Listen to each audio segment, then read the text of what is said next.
사실 사무엘서를 우리가 보고 있는데 사무엘서를 보면서 이게 이스라엘의 역사를 말하는 것 같은데 한국에 살고 있는 지금 나에게 무슨 상관이 있는가 궁금해할 수 있어요. 이런 질문을 던질 수 있어요. 이런 생각을 하면서 따분한 역사 이야기가 오늘도 시작된다고 잠을 청하시는 분들이 지금 있을 수 있어요. 그렇지만 아직 눈을 감지는 마세요. 잠을 청하지 마시고.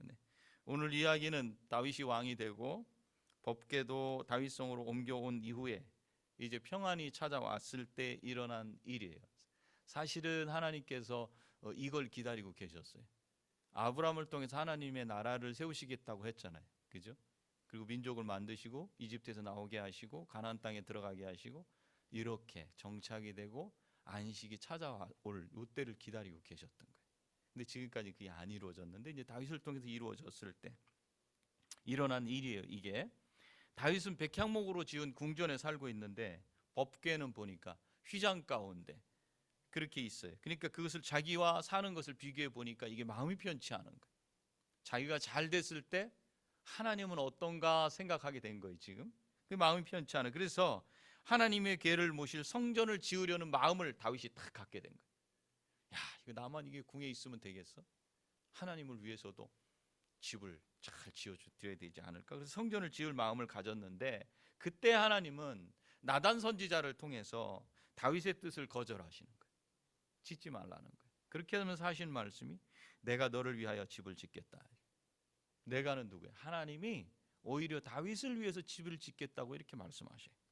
여기서 집은 건물이 아니에요. 우리가 살고 있는 그런 건물을 얘기하는 게 아니에요. 이 집은 12절 13절 말씀에 보면 다윗이 죽고 그의 몸에서 날 씨를 통해 왕위가 경고히 영원히 경고하리라 라고 말씀하신 왕위를 얘기해요. 그러니까 다윗의 후손으로 연결되는 그 다윗 왕조를 말씀하고 있어요. 그런데 우리가 잘 생각해 봐야 돼요. 그 다윗 왕조가 다윗의 후손들로 연결되는 다윗의 왕조가 영원히 경고하라는 거예요. 끊어지지 않을 거래요. 그 여러분들이 그렇구나 이렇게 하면 안 돼. 지금 왜 어떻게 안 끊어질 수가 있지? 고려, 삼국시대, 조선시대 그 왕조가 계속된다고 어떻게 계속될 수 있어? 이 질문을 던지고 오늘 말씀을 볼 수 있어야 돼요. 그래서 이 말씀을 들으면 더욱더 나와는 상관없는 말씀처럼 들릴 수 있어요. 다윗의 씨를 통해서 영원히 나라를 다스린다. 다윗의 후손을 통해서 영원한 나라 그거 하나님이 세워주신다면 그 나라가 나하고 무슨 상관이야?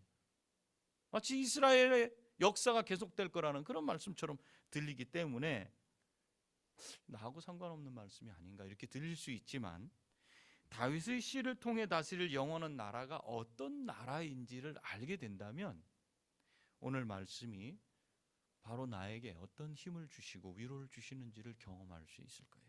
여러분에게 성령님의 깨닫게 하시는 은혜가 있기를 소원합니다.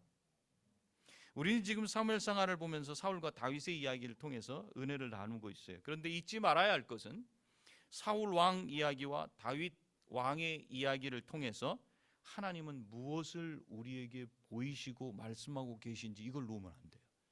그러니까 이 역사 속에 싹 갇혀버리면 안 된다는 거예요. 이 전체 흐름을 볼 수 있어야 돼요. 자, 사울과 다윗의 이야기는 창세기에 나오는 아브라함과 그 다음에 출애굽기의 모세 그리고 민수기 여호수아에 나오는 여호수아와 사사기에 나왔던 사사들과 뗄 수 없어요. 그리고 이것이 어디까지 연결이 되냐면 신약까지 그대로 연결이 돼요. 그래서 아브라함으로부터 시작돼 가지고 신약까지 연결된다. 우리가 역사 순서로 성경을 읽을 때 신약까지 가는데 방향을 잃지 않고 그 성경 속에 들어가서 그냥 큐티하듯이 거기서 은혜를 잠깐 내게 주시는 교훈을 받지 않고 계속 읽어낼 수 있으려면은 이 흐름이 중요해요. 그것을 도와주는 본문이 사무엘하 7장이에요. 그 성경에서는 아주 중요한 장이 사무엘하 7장이에요. 7장 앞부분은 왕이 된 다윗이 나라를 어떻게 잘 다스리는지 이제 안을 이렇게 아주 뭐라 그래요? 내치 안쪽을 잘 다스려 놓는 요 이야기가 7장 앞쪽까지 나온다면 이제 7장 그 뒷부분은 외부적으로 대적들을 다 다스려서 이제 조공을 바치게 하고 다윗의 통치하에 들어오게 하는 이야기가 여기 기록이 되어 있어요. 그러니까 7장 앞과 뒤가 다른 거예요. 앞부분은 하나님이 원하셨던 것처럼 하나님의 나라가 가나안 안에서 안정되게 이루어질 수 있도록 하시고, 그 뒷부분은 어떻게 되는가? 주변 나라들이 다윗의 영향을 받도록 하신다. 여기까지 얘기하면 여러분들이 딱 기억나는 본문이 있어야 돼요. 그거를 제가 말씀드릴 건데, 창세기 사무엘하 7장이 거기 끼어 있다. 그렇기 때문에 이 사무엘하 7장을 제대로 볼 수 있어야 신약까지 갈 수 있다는 거예요. 자, 그러면 지금 이 사무엘하 7장 앞뒤로 말한 이 본문이 무엇인가? 이게 창세기 12장에 나오는 말씀이에요. 아브라함에게 약속하시기를 2절 3절에서 내가 너로 큰 민족을 이루게 하겠고 또한 너로 복의 근원이 되게 해서 땅의 모든 족속이 너를 인하여 복을 받게 하리라. 이 말씀이 그대로 사무엘하 7장에서 다윗을 통해서 안정을 시키고 그 다음에 주변 나라들을 정복을 하면서 그들이 조공을 바치게 하고 하나님의 나라, 즉 다윗을 통한 이 나라를 통해서 영향을 받도록 하신 게 지금 창세기 12장에서 말씀하신 그 본문 그대로 이루어지는 거예요. 아브라함은 이 약속을 따라서 본토 친척 아비집에 있는 갈대아 우르를 떠나서 가나안에 이주해 왔어요. 그리고 하나님은 그곳을 후손들에게 유업으로 주시겠다고 약속하셨어요. 이렇게 시작된 나라가 어느 나라? 하나님 나라예요. 이렇게 시작된 나라가 이스라엘의 역사예요. 그래서 이스라엘이라는 이름은 형 에서를 속이고 하나님의 약속을 받은 야곱의 나중 이름이었죠. 야곱은 어떤 사람이었어요? 성경에 나온 대로만 보자면 야곱보다는 하나님이 에서를 택해야 되는 게 맞아요. 그죠? 야곱이 어떤 사람이에요? 이 세상살이에 밝은 그런 사람 아니에요? 약삭받은 사람, 속이는 사람? 그런데도 불구하고 하나님의 기쁘신 뜻에 따라서 그를 복의 통로가 될 사람으로 택하시고 그 이름을 뭐라고 바꿔주셨어요? 이스라엘로 바꿔주셨어요. 그래서 이스라엘이라는 이 이름 안에는 뭐가 들어가 있는가? 하나님의 마음이 들어가 있어요. 어떤 마음? 무조건적인 사랑. 그의 행한 것과 관계없이 하나님께서 무조건적으로 사랑하시는 하나님의 무조건적인 사랑으로 선택하셔서 아브라함의 약속을 유업으로 받게 하신 그런 사람, 이 뜻이 그 안에 들어있어요. 이스라엘이라 그럴 때는 하나님과 싸워서 이겼다, 하나님과 씨름해서 이겼다라는 뜻이 있지만 그 이스라엘이라는 이름 안에는 하나님의 마음이 들어가 있다. 그 마음은 무엇인가? 바로 하나님의 무조건적인 사랑과 선택, 그리고 아브라함에게 약속하신 그 유업을 받은 자라는 그 의미가 이스라엘이라는 뜻이에요.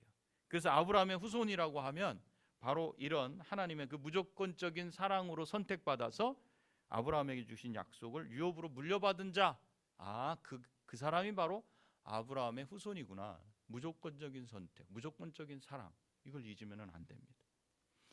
자, 가나안 땅에 기근이 닥쳤어요. 아브라함을 이렇게 택하셔서 가나안으로 가게 하셨는데 가나안 땅의 기근, 이 먹고 살 게 없어졌어요.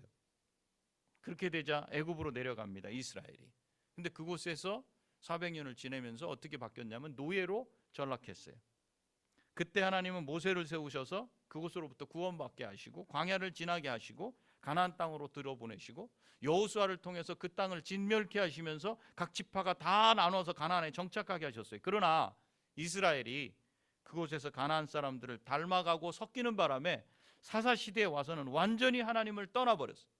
각자 자기 마음에 원하는 대로 그렇게 살아가는 사람들이 됐어요. 이렇게 되면 뭐가 문제인가? 하나님의 약속은 온데간데 없어진 것 같아요. 그때 사람들이 왕을 요구했어요. 그러자 하나님이 사울을 세우시지만 그 사울은 하나님께 순종하지 않는 사람이었어요. 그래서 결국은 그를 폐위시키죠. 그리고 다윗을 세우셔서 이스라엘을 대적의 손에서 구원하셔서 다스리게 하셨어요. 그리고 오늘 본문처럼 드디어 하나님이 그림 그리셨던 이제 이스라엘의 안식이 찾아오게 된 거예요. 하나님 여기까지 오게 하시려는 계획을 갖고 계셨어요. 그때 다윗에게 들었던 마음이 성전을 건축해야 되겠다. 그 마음을 먹지만 하나님은 이것을 거절하셨어요. 그리고 도리어 12절에 있는 말씀처럼 내 수완이 차서, 그러니까 내 생명이 다해서 내 조상들과 함께 누울 때 내가 하나님께서 네 몸에서, 다윗의 몸에서 내 씨를, 후손을 내 뒤에 세워 그의 나라를 견고하게 하리라, 이렇게 말씀하시면서 13절 같이 읽어볼까요? 13절 시작. 집을 건축할 것이요 나는, 이렇게 하나님께서 이스라엘을 이집트에서 구원하시고 다윗을 통해 안식하게 하셨을 때 이스라엘을 영원토록 다스릴 왕권을 다윗에게 약속하신 그 본문이 오늘 사무엘하 7장이에요. 그리고 이 말씀을 하신 후에 8장부터 주변국들을 정복하게 하셔. 바로 넘겨보시면 바로 나오죠. 주변국들을 정복하게 하시고 다윗의 통치를 받게 하심으로 다윗의 왕권이 주변국으로 퍼져나가고 확장될 것을 보였어요. 왕권은 뭐예요? 하나님의 다스림이에요. 그러니까 모든 민족이 하나님의 다스림 가운데 들어온다는 거예요. 다윗의 다스림 가운데 들어간다는 건 복이에요. 왜요? 다윗이 누구의 다스림을 받아요? 하나님의 다스림. 그러면 그 들어온 정복된 그 국가들도 누구의 다스림을 받아요? 하나님의 다스림을 받아요. 이게 뭐예요? 창세기 12장에서 아브라함에게 하신 약속대로 되는 거예요. 이걸 보인 거예요 지금. 그렇다고 다윗의 후손을 통해 약속대로 이스라엘이 견고히 세워집니까? 다윗의 후손들을 통해서 이게 세워져요? 가장 가까이의 솔로몬을 통해 성전을 짓게 돼요. 그죠? 그런데 솔로몬은 타락하죠. 도에서 떠나게 되죠. 배도하게 되죠. 그죠? 그의 아들 누구죠? 르호보암 때는 어떻게 돼요? 북이스라엘과 남유다가 나뉘어져요. 그리고 남쪽 왕과 북쪽 왕으로 다 나뉘어서 이렇게 가요. 그런데 남쪽 왕 끝에 시드기야 왕 때 가니까 바벨론 포로로 끌려가요. 70년을 거기서 살게 돼요. 왕권이 계속 돼요, 안 돼? 끊어지죠. 그럼 하나님이 지금 7장에서 약속하신 이 약속은 어떻게 되는 겁니까? 7장의 약속은 그러면 그냥 문자적인 약속이었습니까? 이렇게 질문을 할 수 있어야지 오늘 본문을 읽을 때 이 질문을 할 수 있어야 된다고요. 여러분들도 이 질문을 하셔야 돼요. 어떻게 한 왕조가 영원히 지속될 수 있지? 그게 어떻게 가능한 거지? 도대체 무슨 말씀이야 이게? 이렇게 질문을 던지고 오늘 말씀을 봐야 된다는 거예요. 자, 그러면 시드기야 왕 이후로 왕권이 끊어져서 70년간이나 포로로 살게 되는 이 시대 가운데 그러면 끊어진 게 아니냐, 이 질문이. 안 끊어졌다는 거예요. 다윗의 후손들이 줄줄이 실패해요. 그죠? 그 다음 왕 계속 실패. 그렇게 계속 실패하면서 우리가 생각하는 건 다윗의 이 후손들로는 왕권을 이어서 견고하게 세울 수 없구나라는 걸 깨달아야 돼. 안 되는구나. 우리 후손을 세워서 믿음이 더 견고하게 됐으면 좋겠는데 이 잘 안 돼. 또 그 다음 계속 안 돼. 그렇다면 그걸 보면서 우리는 무슨 생각을 하게 되냐면 그럼 누가 그 뒤를 이을 수 있을 것인가를 생각하게 되는 거예요. 누가 오셔야 될까? 다윗의 후손으로 누가 오시는 걸 하나님은 지금 다윗에게 약속하신 것일까? 그래서 지금 줄줄이 계속해서 실패하는 그 후손들을 바라보면서 누군가에게 소망을 품게 되는 거예요. 그렇기 때문에 끊어지지 않았다는 거예요. 그래서 아브라함으로부터 시작된 이스라엘의 역사가 실패와 하나님의 심판 가운데 끊어질 것 같은 그 과정을 계속 겪게 되면서 다윗에게 약속하신 영원한 왕권의 약속이 다윗의 후손으로 오실 누구? 메시아, 그리스도 예수로 초점이 탁 모아지게 되는 거예요. 그래서 이것을 마태복음 1장 1절에서는 이렇게 말씀하는 거예요. 그래서 한번 읽어볼까요? 아브라함과 다윗의 자손 예수 그리스도의 세계라. 창세기 12장, 사무엘하 7장, 그 다음에 마태복음 1장에서 이게 무슨 뜻인지 아브라함에게 약속하신 내 씨로 복의 근원이 되게 하겠다라고 했던 약속이 무슨 뜻인지를 여기서 정확하게 보여주는 거예요. 예수 그리스도가 오셔서 아브라함에게 약속하신 모든 민족이 복을 받게 하시고 이 흔적이 사무엘하 8장에 나타났잖아요. 주변국들을 정복했다. 이스라엘이란 나라가 주변국을 정복했다는 얘기는 이 땅에서 러시아가 우크라이나를 공격하는 것 같고 힘이 있었던 강대국들이 약한 국가를 쳐들어와 가지고 다스렸던 것과 같은 게 아니라고요. 하나님이 다스린다는 걸 말씀하고 있어요. 이제 안식이 찾아온 다윗 왕국을 통해서 주변국들이 다스림을 받는다. 그건 복의 통로가 되게 하고 그들에게 하나님이 누군지를 가르쳐 주는 것이다. 그거를 사무엘하 8장에서 보여줬다고요. 근데 그것이 완성이 누구에게 됐는가? 다윗의 후손으로 오신 예수 그리스도. 그래서 마태복음 1장 1절은 그렇게 시작하는 거예요. 아브라함과 다윗의 후손 예수 그리스도의 역사다, 이걸 말씀하는 거예요. 그래서 사무엘하 7장이 중요하다는 거예요.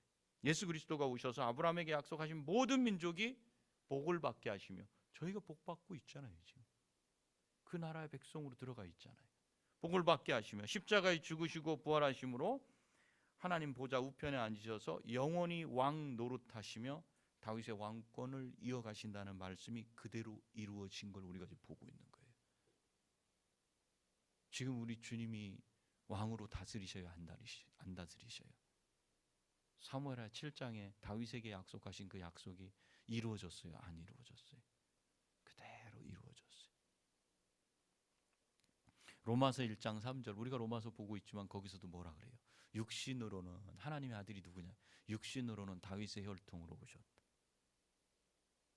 아브라함에게 약속하셨던 그 씨, 복의 근원이 되도록 하시고, 사무엘 하에서 다윗에게 약속하셨던 내 씨로 영원히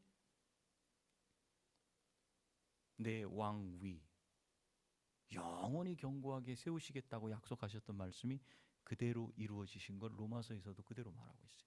또 누가복음에도 보면은 누가복음 32장 33절에는 이제 이 마리아를 찾아온 천사가 이렇게 말해요. 같이 읽을까요? 주 하나님께서 그 조상 다윗의 왕위를 그에게 주시리니 영원히 야곱의 집을 왕으로 다스리실 것이며 그 나라가 무궁하리라.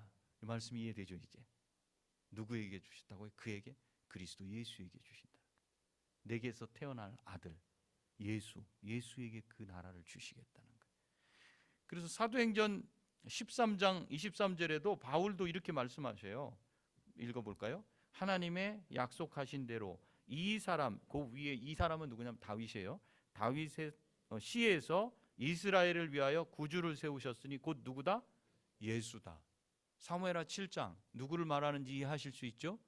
그의 후손들은 다 무너질지라도 하나님은 누구를 바라보고 거기서 벌써 말씀하셨는가? 천년 후에 나오실 예수 그리스도를 말씀하시고, 천년 후에 그대로 예수 그리스도가 오신 것을 마태는 이게 머리 뚜껑이 팍 열려버리는 거예요. 그 말씀이 그 말씀이셨구나. 그리고 거기서 그대로 고백하고 마리아에게도 천사들을 통해 주시고, 사도 바울도 이 말씀을 알고 첫 번째 전도여행 갔을 때 사도행전 13장에서 그대로 말하는 거예요. 하나님께서 다윗에게 약속하신 말씀 그대로 다윗의 왕권은 후손 예수 그리스도를 통해서 영원히 이어지고, 하나님이 다스리시는 하나님의 나라는 견고히 세워진 거예요. 지금 하나님의 나라가 견고히 세워졌어요. 아무도 침략할 수가 없어요. 이것이 하나님께서 다윗을 위해 집을 지어주시고 내 몸에서 날 자식을 내 뒤에 세워서 그 나라를 견고케 하리라 하신 약속의 말씀이었어요. 아브라함에게 하나님의 나라를 세우시겠다고 하신 약속은 다윗의 후손인 예수 그리스도를 통해서 이렇게 이루어졌습니다. 이 하나님의 나라에 예수 그리스도를 믿는 사람들은 모두 들어와 있습니다. 얼굴과 피부와 말과 머리카락은 달라도 영적인 이스라엘로 하나님의 자녀되어 있습니다. 하나님께서 무조건적인 사랑으로 야곱을 택하셨던 것처럼 그리스도 예수의 공로로 하나님의 무조건적인 사랑을 입고 택함 받아 하나님의 자녀된 우리가 영적인 이스라엘이에요. 그래서 성경에서 말하는 이스라엘이란 말을 읽을 때는 우리가 영적으로 이스라엘 백성이 됐다라는 사실을 가슴에 새기고 볼 수 있어야 돼요. 그래야지 이게 들려요. 그렇지 않으면 그냥 육적인 땅덩어리 떨어져 있는 언어가 다른 그 민족적인 그런 이스라엘로밖에 해석이 안 돼. 그러면 말씀을 읽을 때 힘들죠. 들을 때도 힘들고. 그래서 우리를 다스리시는 예수 그리스도는 다윗의 후손으로 오신 분이시고, 그것은 지금으로부터 3,000년 전에, 4,000년 전에 아브라함에게 약속하셨던 그것이 그대로 이루어졌다. 아브라함에게 약속하셨던 땅의 모든 족속이 너를 인하여 복을 받게 하리라 하신 말씀대로 우리가 그리스도 예수님을 통해 하나님 자녀되는 복을 받았고, 하나님 나라 백성이 돼서 왕이신 그리스도 예수의 다스리심을 받음으로 다윗에게 약속하신 다윗의 왕권이 영원함을 지금 우리는 우리 몸으로, 우리 눈으로 확인하고 인정하는 복을 받게 된 거예요. 이 복을 말씀하시자 다윗이 감사의 기도를 합니다. 그게 20절 21절인데, 이것은 여기 있는 본문 말고 다르게 번역된 메시지라고 하는 유진 피터슨 목사님이 적은 메시지로 제가 한번 올려봤어요. 고백해 볼까요? 같이 시작. 주님이 제 실상을 아십니다. 주께서 이 모든 일을 행하신 것은 저희 어떠함 때문이 아니라 주의 어떠하심 때문입니다. 바로 주님의 마음에서 비롯된 것입니다. 잊지 마세요. 여러분과 저희 어떠함 때문에 하나님의 무조건적인 선택으로 4,000년 전에 약속하셨던, 그 이전에 우리가 태어나기도 전에 약속하셨던, 에베소서 1장에 보면 하나님의 작정하셨다 그랬잖아요. 우리를 선택하시기로 하신 작정은 우리의 머리로, 우리의 지적인 것으로, 우리의 깨달음으로 되는 게 아니에요. 하나님의 무조건적인 사랑으로 되는 거예요. 그 사랑으로 우리를 이미 선택하시고 오게 하셔서, 그래서 중간에 길을 잃지 않도록 이렇게 사무엘하에서도 또 보여주시는 거예요.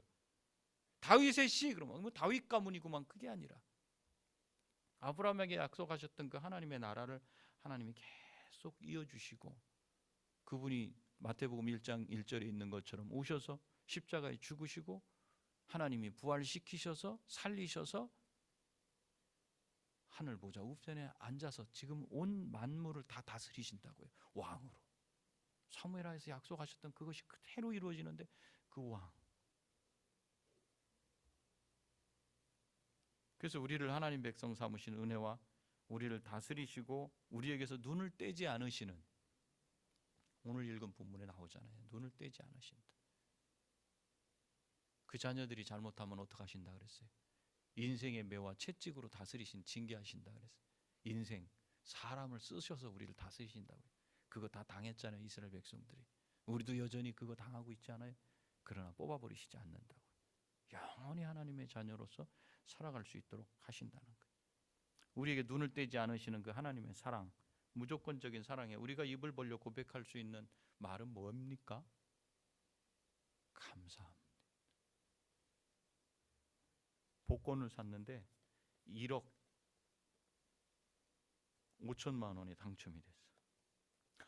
하나님, 제 통장에도 이게 현찰이 이런 게 적힐 때가 있군요. 감사합니다. 이거 말고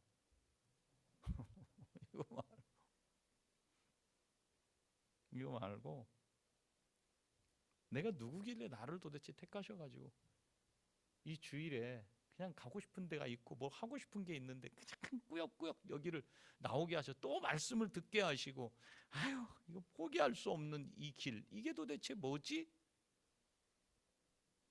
우리가 생각할 수도 없는 그 시간에 하나님의 작정 때문에 우리가 여기 와 있다는 거예요. 그리고 성경을 통해서 보여주시는 거예요.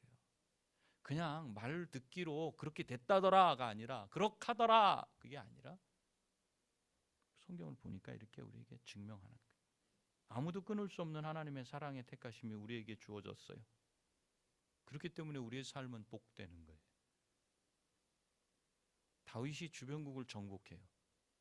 힘이 있다고 나라를 정복해? 이렇게 생각하지만 정복당하는 그들은 하나님의 나라로 들어오는 거예요. 여러분들이 발걸음이 하나하나 옮겨지고 여러분들이 말하고 행동하고 풍기는 향기는 주변 사람들을 그리스도를 보게 해요.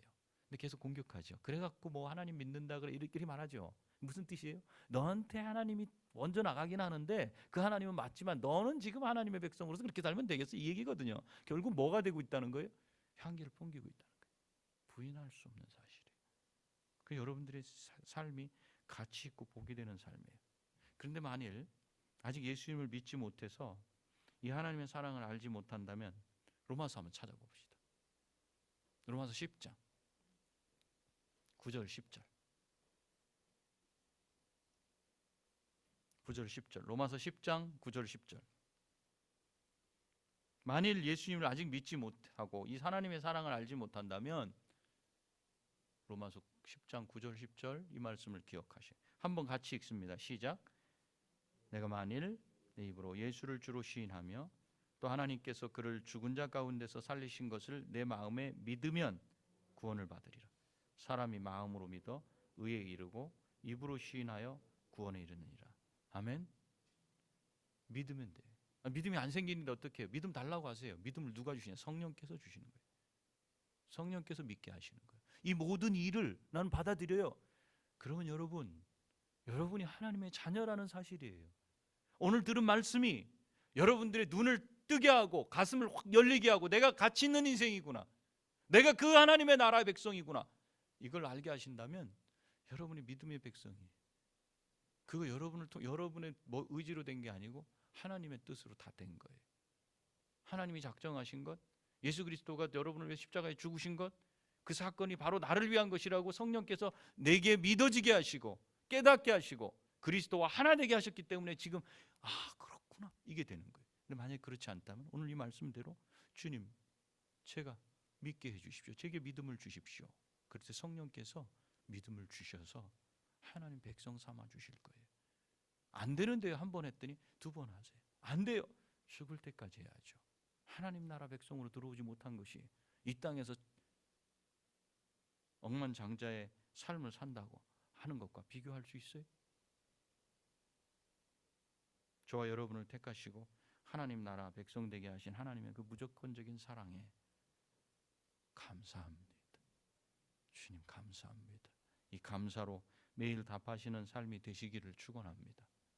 기도하시겠습니다.